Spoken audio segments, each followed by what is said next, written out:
Ouais, mais vous l'avez pas vu, il est revenu à pied. J'exagère presque pas. C'est rare quand même de retrouver un coureur qui s'arrête sur le bord de la route, s'arrêter à gauche. Mais bon, il est un peu fantasque, hein, Simon Yates. Il s'est arrêté parce que ses chaussures le serraient un petit peu de trop. Donc il est descendu de vélo, il a desserré tout ça. Et le voilà revenu dans sa place privilégiée.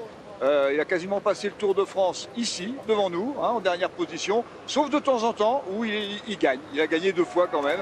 C'est un drôle de personnage. Hein. C'est un fantasque britannique, juste devant son compère Bradley Wiggins, qui était pas mal non plus dans le côté fantasque, qui est devenu consultant pour une télé européenne. Un peloton toujours groupé et un petit rythme, vent qui vient un petit peu plus de face maintenant, vient de la gauche. Pas très violent, mais voilà, ça va faire du bien, ça va servir d'aérateur, ça va permettre de souffler un petit peu. Voilà, on monte tranquillou, c'est peut-être bien le calme avant la tempête aujourd'hui. En tout cas, Tige Benoît, il fait un sacré boulot hein, pour Tim Wellens, c'est toujours lui en tête.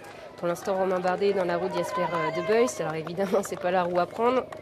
Jasper De Buys, qui est le poisson pilote de Caleb Ewan. Il va faire une cassure, donc Romain Bardet le sait, il va prendre la roue de Tim Wellens. Oui, mais bravo Tim Wellens, parce que c'est vrai que tout ce qu'il fait depuis le départ de ce Tour de France, ce maillot blanc pois rouge, c'est devenu presque banal. Il le porte depuis tellement longtemps qu'on a l'impression que personne ne le dispute. Mais si, ils sont nombreux quand même à avoir essayé, à avoir pris des échappées. Aujourd'hui, c'était l'étape de tous les dangers pour ce maillot, hein, en ce qui le concerne. Mais on voit bien qu'il fait le nécessaire. Il est devant, il est bien entouré, et puis il court après cet objectif, donc il se défend à merveille. On a au rythme imposé par l'équipe de Konak Quick-Step, et pour l'instant eh bien, ça convient à tout le monde, au maillot jaune en 10-12e position, et surtout à tous les sprinteurs, même si c'est dur là pour Dylan Groenewegen, pour Caleb Ewan. Mais les sprinteurs, ils vont monter le col de Vars avec le peloton maillot jaune, vent qui vient de la gauche, et voilà, qui est un petit peu plus fort que tout à l'heure. On doit être à 15 km/h.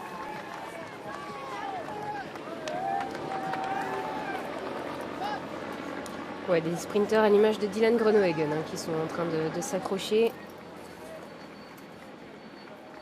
Évidemment, une bonne nouvelle pour eux d'avoir pu escalader le col de Vars avec le peloton.